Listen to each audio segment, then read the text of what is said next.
મિત્રો, આજના વિડીયોમાં આપણે ચર્ચિત ખેલાડીઓ 2025 વિશે વાત કરીશું. ખૂબ જ અગત્યનો ટોપિક છે, કેમ કે આમાંથી વારંવાર પ્રશ્નો છે તે પૂછાતા હોય છે. જે ખેલાડીઓ ચર્ચામાં હોય છે તેના વિશે જ પરીક્ષાઓમાં પૂછવામાં આવે છે. છેલ્લે તમારી ટેસ્ટ પણ લેવામાં આવે છે, તો વિડીયો વ્યવસ્થિત જુઓ અને ટેસ્ટ આપી તમે તમારું નોલેજ પણ ચેક કરી શકો છો. એ સિવાય આની ફ્રીમાં PDF પણ તમને પ્રોવાઈડ કરાવવામાં આવે છે, જેથી તમે તેને વારંવાર રીડ કરી શકો. તો જોઈએ ખૂબ જ અગત્યનો આ વિડીયો. IPL 2025માં ચેમ્પિયન બનનાર રોયલ ચેલેન્જર્સ બેંગ્લોર ટીમના કેપ્ટન કોણ છે? તો તમે અહીં ફોટો જોઈ શકો. IPL ચેમ્પિયન બનેલા છે રોયલ ચેલેન્જર્સ બેંગ્લોર. 18 વર્ષ પછી તેઓ આ ટ્રોફી છે તે જીત્યા છે. 2008થી શરૂઆત થઈ હતી અને અત્યારે 2025માં તેઓ આ ટ્રોફી છે તે જીતી શક્યા છે. કેપ્ટન છે રજત પાટીદાર. તમે અહીં ફોટોમાં જોઈ શકો. ઓપ્શન બી સાચો જવાબ છે. તેના વિશે માહિતી મેળવીએ. ચેમ્પિયન કોણ રહ્યું? Royal Challengers Bengaluru. રનરઅપ કોણ રહ્યું? પંજાબ કિંગ્સ. પંજાબને હરાવી અને RCB છે તે જીતી ગયું. ઓરેન્જ કેપ છે તે સૌથી વધુ રન માટે આપવામાં આવે છે. કોને મળી? સાંઈ સુદર્શનને મળી, જે ગુજરાત ટાઇટન્સના ખેલાડી છે. કુલ 759 રન તેઓએ બનાવ્યા હતા. પર્પલ કેપ સૌથી વધુ વિકેટ માટે આપવામાં આવે છે, જે પ્રસિદ્ધ ક્રિષ્નાને મળી છે. એ પણ ગુજરાત ટાઇટન્સના છે ખેલાડી. 25 વિકેટ તેઓએ લીધેલી છે. મોસ્ટ વેલ્યુએબલ પ્લેયરનો એવોર્ડ સૂર્યકુમાર યાદવને મળ્યો છે. મુંબઈ ઇન્ડિયન્સના ખેલાડી છે. 16 મેચમાં 717 રન અને દરેક મેચમાં 25થી વધુ રન તેઓએ બનાવ્યા છે.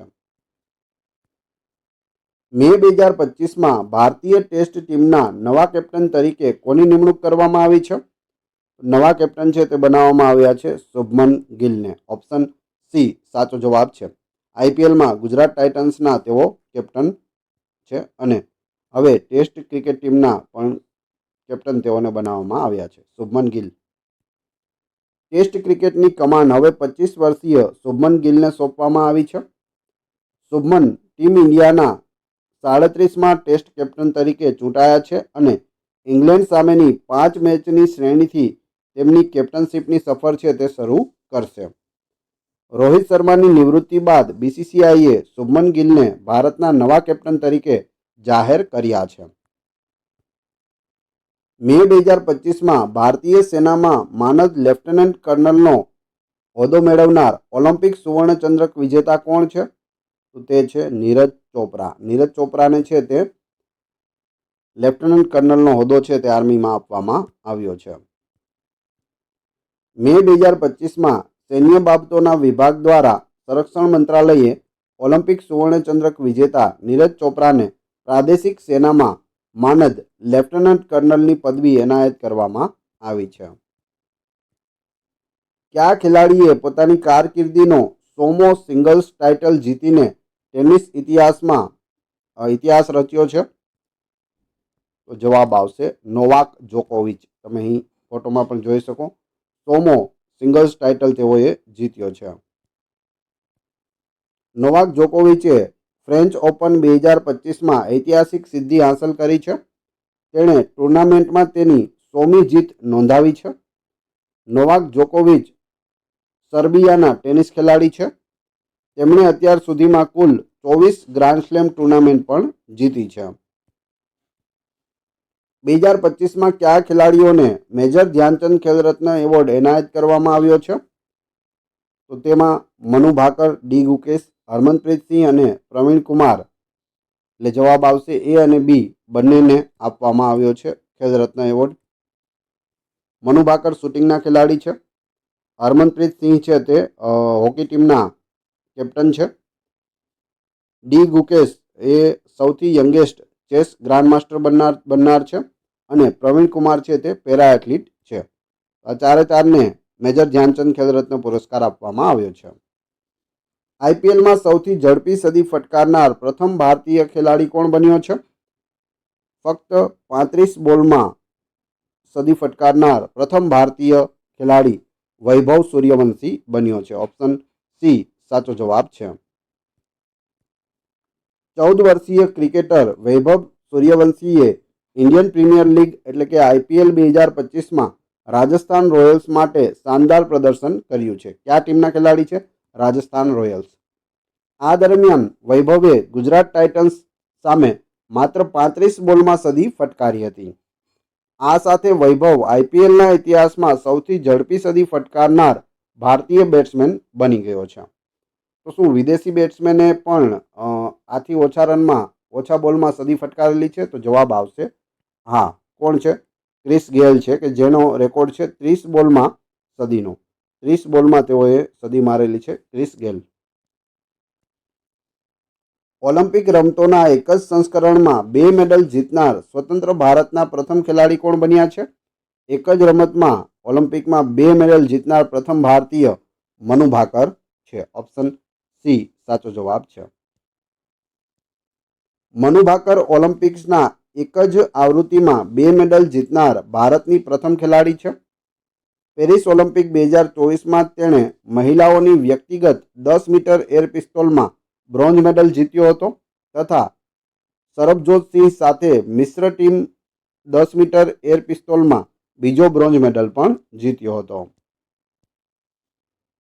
દોહા ડાયમંડ લીગ 2025માં ભાલા ફેંકમાં 90 મીટરનો આંકડો પાર કરનાર પ્રથમ ભારતીય ખેલાડી કોણ બન્યો છે? તો એ છે નીરજ ચોપરા. ઓપ્શન ડી સાચો જવાબ છે. દોહા ડાયમંડ લીગ 2025માં નીરજ ચોપરાએ 90 મીટરનો આંકડો પાર કરી બીજું સ્થાન મેળવ્યું છે. જર્મનીના જુલિયન વેબરે 91.06 મીટરના થ્રો સાથે ટાઇટલ જીત્યું હતું. મે 2025માં વાનખેડે સ્ટેડિયમ મુંબઈ ખાતે કયા ક્રિકેટરના નામ પરથી સ્ટેન્ડનું ઉદ્ઘાટન કરવામાં આવ્યું હતું? તો હાલમાં જ રોહિત શર્મા સ્ટેન્ડ છે તે બનાવવામાં આવ્યું છે. ઓપ્શન સી સાચો જવાબ છે. મુંબઈ ક્રિકેટ એસોસિએશન એ મુંબઈના પ્રતિષ્ઠિત વાનખેડે સ્ટેડિયમ ખાતે રોહિત શર્મા સ્ટેન્ડનું અનાવરણ કર્યું છે. રોહિત શર્મા સ્ટેન્ડ અગાઉ દિવેચા પેવેલિયન લેવલ 3 તરીકે ઓળખાતું હતું. આનું જૂનું નામ પૂછવામાં આવે તો આ યાદ રાખવું. તે હવે 2024 T20 વર્લ્ડ કપ અને 2025 ચેમ્પિયન્સ ટ્રોફી વિજેતા ભારતીય કેપ્ટન રોહિત શર્માને સમર્પિત છે. વાનખેડે સ્ટેડિયમ વિશે જોઈએ તો આ તમે ફોટોમાં જોઈ શકો. આ છે વાનખેડે સ્ટેડિયમ, જે દક્ષિણ મુંબઈમાં આવેલું છે. એની ક્ષમતા આશરે 33,000 દર્શકોની છે. તેનો ઉપયોગ IPL, ODI એટલે કે વન ડે અને ટેસ્ટ મેચમાં પણ થાય છે. ઐતિહાસિક સ્થળ શા માટે છે? તો 2011ના વર્લ્ડ કપ ફાઇનલમાં ભારતની જીતનું આ સાક્ષી છે. એટલે કે અહીં ફાઇનલ રમાયો હતો અને ભારત વિજેતા થયું હતું. ભારતના કયા પ્રખ્યાત ટેબલ ટેનિસ સ્ટારે તાજેતરમાં નિવૃત્તિની જાહેરાત કરી છે? તો એ છે અચંતા શરથ કમલ. ઓપ્શન એ સાચો જવાબ છે. આગળ જોઈએ. તેઓને મળેલા સન્માન અને પુરસ્કારો. પદ્મશ્રી શરથ કમલને 2019માં ભારતના ચોથા સર્વોચ્ચ નાગરિક પુરસ્કાર પદ્મશ્રીથી નવાજવામાં આવ્યા હતા. ત્યારબાદ મેજર ધ્યાનચંદ ખેલરત્ન પુરસ્કાર પણ તેઓને મળેલો છે. ભારતનો સર્વોચ્ચ રમતગમત પુરસ્કાર 2022માં શરથ કમલને આપવામાં આવ્યો હતો. અર્જુન પુરસ્કાર શરથ કમલને 2004માં આપવામાં આવ્યો હતો. વિશ્વના સૌથી ઊંચા શિખર પર ચઢાણ કરનારી પ્રથમ દ્રષ્ટિહીન મહિલા સોજિન અંગમો કયા રાજ્યની છે? પહેલા તો કયા દેશની છે? તો ભારત દેશની છે. અને કયા રાજ્યની છે? તો હિમાચલ પ્રદેશ રાજ્યની છે. Option C. સોજિન અંગમોએ ભારતની પ્રથમ દ્રષ્ટિહીન મહિલા અને વિશ્વની 5મી એવી વ્યક્તિ બનીને ઇતિહાસ રચ્યો છે, જેણે માઉન્ટ એવરેસ્ટ સર કર્યું અને પૃથ્વીના સૌથી ઊંચા પર્વત પર ત્રિરંગો લહેરાવ્યો છે. ભારતીય ક્રિકેટર વિરાટ કોહલી અને રોહિત શર્માએ મે 2025માં ક્રિકેટના કયા ફોર્મેટમાંથી નિવૃત્તિની જાહેરાત કરી છે? તો બંનેએ નિવૃત્તિની જાહેરાત કરી છે. કયો ફોર્મેટ છે? એ ટેસ્ટ ફોર્મેટમાંથી નિવૃત્તિ જાહેર કરી છે. ઓપ્શન એ સાચો જવાબ છે. બંને વિશે માહિતી મેળવીએ. પ્રથમ, રોહિત શર્માએ ટેસ્ટ ક્રિકેટમાંથી નિવૃત્તિની જાહેરાત કરી. તેમણે ટેસ્ટ ક્રિકેટમાં ડેબ્યુ ક્યારે કર્યું હતું? 2013માં. કલકત્તામાં વેસ્ટ ઇન્ડિઝ સામે સદી ફટકારીને ડેબ્યુ કર્યું હતું. ટેસ્ટ કરિયર કેવું રહ્યું? તો 67 મેચ રમ્યા, 4301 રન બનાવ્યા, જેમાં 12 સદી અને 18 અડધી સદીનો સમાવેશ થાય છે.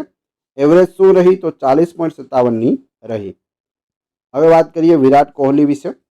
વિરાટ કોહલીએ 123 મેચ રમ્યા, રન 9230 બનાવ્યા, શતક તેમાં 30 છે અને અર્ધશતક 31 છે. એવરેજ કેટલી રહી? તો 46.85ની રહી. સર્વશ્રેષ્ઠ રન કેટલા બનાવ્યા? 254 રન અર્ણમ એટલે કે આઉટ થયા વિના 254 રન તેઓએ બનાવ્યા હતા. કેપ્ટન તરીકેના તેના રેકોર્ડ જોઈએ તો કેપ્ટન તેઓ 68 મેચમાં હતા, જેમાંથી 40 જીત્યા, 17માં હાર થઈ, 11 ડ્રો રહ્યા. જીતની ટકાવારી છે તે 58.82 છે વિરાટ કોહલીની, અને હાલમાં જ IPL ટ્રોફી પણ તેઓએ જીતી છે. મે 2025માં 86માં ભારતીય ચેસ ગ્રાન્ડ માસ્ટર કોણ બન્યા છે? ભારતીય ચેસ ગ્રાન્ડ માસ્ટર 86માં બની ગયા છે LR શ્રીહરિ. ઓપ્શન બી સાચો જવાબ છે. શ્રીહરિએ એશિયન ચેસ ચેમ્પિયનશિપ 2025માં ભારતના 86માં ગ્રાન્ડ માસ્ટર બનવાનું ગૌરવ પ્રાપ્ત કર્યું છે. તેમણે 15 મે 2025ના રોજ UAEના અલ આઇનમાં યોજાયેલી સ્પર્ધામાં આ સિદ્ધિ મેળવી હતી. તેઓ તમિલનાડુ રાજ્યના વતની છે. સૈયદ કિરમાણીએ સ્ટમ્પ્ડ નામની પોતાની આત્મકથા પ્રકાશિત કરી છે. તેઓ કઈ રમત સાથે સંબંધિત છે? તો સ્ટમ્પ કેમાં હોય છે? ક્રિકેટમાં હોય છે, એટલે જવાબ આવશે ક્રિકેટ. તમે અહીં તેમની આત્મકથાનું પોસ્ટર અને તેઓને પણ જોઈ શકો. આ છે સૈયદ કિરમાણી.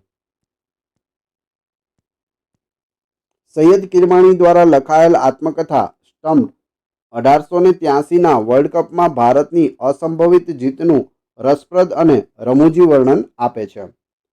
આ પુસ્તક કિરમાણીની વિકેટકીપર તરીકેની કારકિર્દી પર ઊંડાણપૂર્વક નજર નાખે છે અને ક્રિકેટ ઇતિહાસના મુખ્ય ક્ષણો પર પ્રકાશ પાડે છે, જેમાં કપિલ દેવની ઝિમ્બાબ્વે સામેની પ્રતિષ્ઠિત ઇનિંગ્સનો પણ સમાવેશ થાય છે.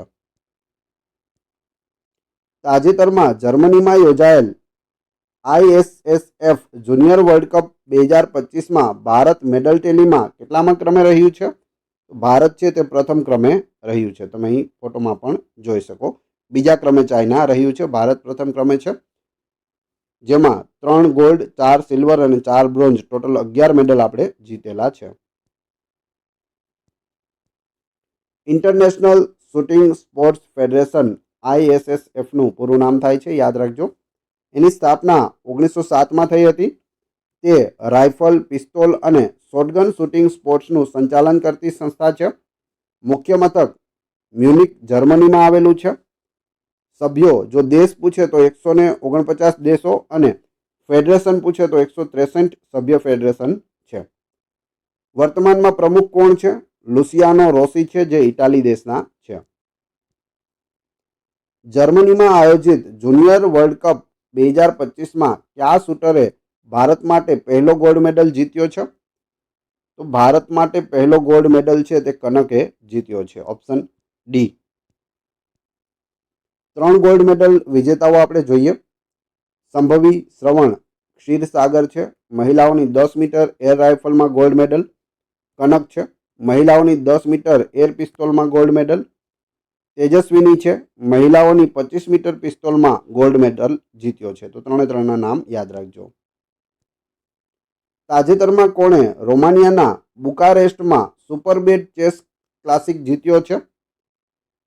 સુપરબેટ ચેસ ક્લાસિક છે તે આર પ્રજ્ઞાનંદાએ જીત્યો છે. તમે અહીં ફોટોમાં પણ જોઈ શકો. પ્રજ્ઞાનંદા રમેશ બાબુ.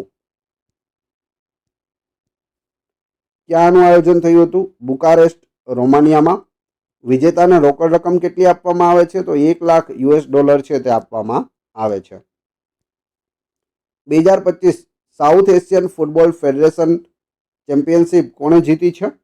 તો આ ચેમ્પિયનશિપ છે તે હાલમાં જ ભારતે જીતી લીધી છે. ઓપ્શન બી સાચો જવાબ છે. ભારતે પેનલ્ટી શૂટઆઉટમાં બાંગ્લાદેશને 4-3થી હરાવીને 2025 SAFF અંડર 19 ચેમ્પિયનશિપનો ખિતાબ જીત્યો છે. સાઉથ એશિયન ફૂટબોલ ફેડરેશન એટલે કે SAFF અંડર-19 9થી 18 મે 2025 દરમિયાન અરુણાચલ પ્રદેશના યુપિયાના ગોલ્ડન જ્યુબિલી સ્ટેડિયમ ખાતે યોજાયો હતો. એશિયન વેઇટલિફ્ટિંગ ચેમ્પિયનશિપની આગામી 2026ની આવૃત્તિનું આયોજન ક્યાં કરવામાં આવશે? એશિયન વેઇટલિફ્ટિંગ ચેમ્પિયનશિપ 2026માં અમદાવાદમાં યોજાશે. ઓપ્શન બી સાચો જવાબ છે. જો એવું પૂછવામાં આવે કે કયા રાજ્યમાં યોજાશે તો આપણા ગુજરાત રાજ્યમાં આનું આયોજન થાય છે. સિટી અમદાવાદ, ભારત દેશ, યાદ રાખજો. અમદાવાદ 1થી 10 એપ્રિલ 2026 દરમિયાન એશિયન વેઇટલિફ્ટિંગ ચેમ્પિયનશિપનું આયોજન કરશે. આ ઇવેન્ટને ભારતીય વેઇટલિફ્ટિંગ ફેડરેશન દ્વારા પુષ્ટિ આપવામાં આવી છે. આંતરરાષ્ટ્રીય વેઇટલિફ્ટિંગ ફેડરેશન દ્વારા નિર્ધારિત નવી વજન શ્રેણીઓનું પાલન કરતી આ પ્રથમ એશિયન ચેમ્પિયનશિપ હશે. 25 વર્ષીય ભારતીય રેસર કુશ મૈની કઈ રેસ જીતનાર પ્રથમ ભારતીય બન્યો છે? પ્રથમ ભારતીય બની ગયો છે F2 ફોર્મ્યુલા રેસ જીતનાર. Option A. બેંગ્લોરના યુવાન રેસર કુશ મૈનીએ મે 2025માં પ્રતિષ્ઠિત મોનાકો ગ્રાન્ડ પ્રિક્સમાં ફોર્મ્યુલા 2 વિજય મેળવીને મોટર સ્પોર્ટ્સ ઇતિહાસમાં પોતાનું નામ નોંધ્યું છે. તે F2 રેસ જીતનાર પ્રથમ ભારતીય બની ગયો છે. તો 5 સ્ટાર માર્ક કરી લેજો, ખૂબ જ અગત્યનો પ્રશ્ન છે. ક્રિકેટમાં અસાધારણ યોગદાન બદલ એપ્રિલ 2025માં કયા ક્રિકેટરને નાઇટહુડનું બિરુદ આપવામાં આવ્યું હતું? નાઇટહુડ, જેને નાઇટહુડનો એવોર્ડ મળે તેની આગળ સર લગાવવામાં આવે છે. કોને મળ્યું? જેમ્સ એન્ડરસનને મળ્યું છે. ઓપ્શન ડી સાચો જવાબ છે.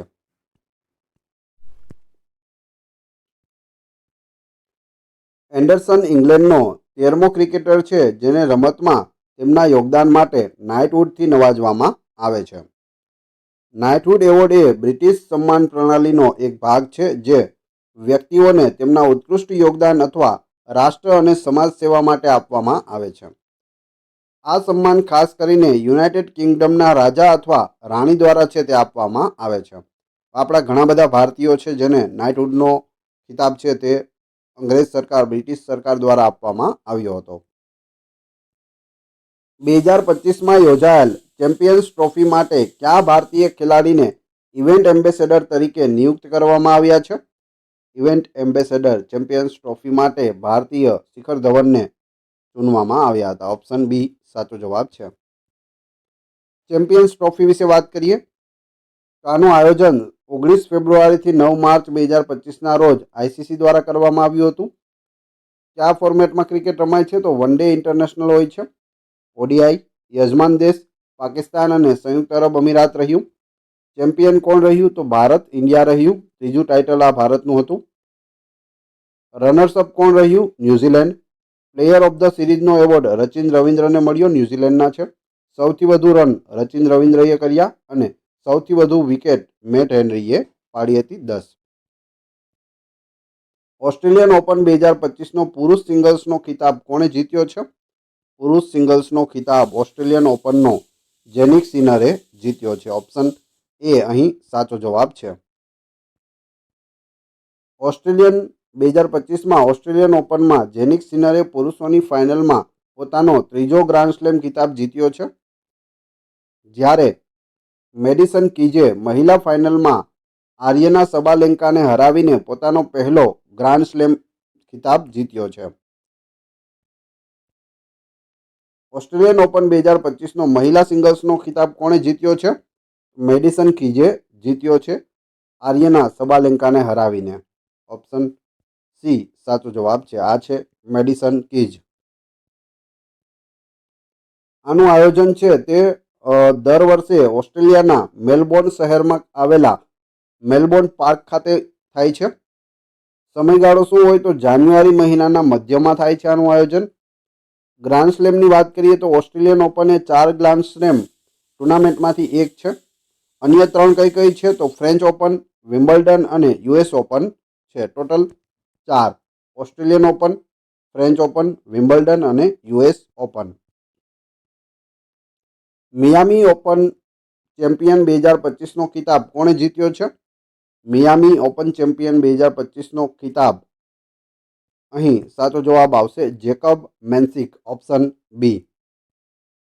આનું સ્થાન આ ટુર્નામેન્ટ અમેરિકાના ફ્લોરિડા રાજ્યમાં આવેલા મિયામી ગાર્ડન્સ ખાતે હાર્ડ રોક સ્ટેડિયમમાં રમાય છે. સમયગાળો તો માર્ચ મહિનાના અંતમાં આનું આયોજન થાય છે, એટલે માર્ચથી એપ્રિલ સુધી જાય છે. મહત્વ શું છે? તો આ ટુર્નામેન્ટ ગ્રાન્ડ સ્લેમ પછીની સૌથી મોટી અને મહત્વપૂર્ણ ટેનિસ ઇવેન્ટમાંની એક ગણાય છે. હવે તમારી ટેસ્ટ, જે આપણે વિડીયો જોયો તેમાંથી તમને અહીં પ્રશ્નો પૂછવામાં આવે છે, જેના જવાબ તમારે ક્રમશઃ કમેન્ટ બોક્સમાં આપવાના છે, જેથી મને ખ્યાલ આવે કેટલા લોકો વ્યવસ્થિત વિડીયો જુએ છે અને કેટલા લોકોને આ પ્રશ્નોના જવાબ આવડે છે. પ્રશ્ન નંબર 1, મે 2025માં ભારતીય ટેસ્ટ ટીમના નવા કેપ્ટન તરીકે કોની નિમણૂક કરવામાં આવી છે? સામે ફોટો છે, 4 ઓપ્શન છે, જવાબ કમેન્ટ બોક્સમાં આપતા જજો. બીજું, આઈપીએલમાં સૌથી ઝડપી સદી ફટકારનાર પ્રથમ ભારતીય ખેલાડી કોણ બન્યો છે? અને 3, ઓલિમ્પિક રમતોના એક જ સંસ્કરણમાં 2 મેડલ જીતનાર સ્વતંત્ર ભારતના પ્રથમ ખેલાડી કોણ બન્યા? 3 ક્રમશઃ કમેન્ટ બોક્સમાં જવાબ આપી દેજો. વાત કરીએ પીડીએફની, તો આ વિડીયોની ફ્રી પીડીએફ ટેલિગ્રામ અને વોટ્સએપ ગ્રુપમાં મળશે, જેની લિંક ડિસ્ક્રિપ્શનમાં પણ આપેલી છે. Thanks for watching my video.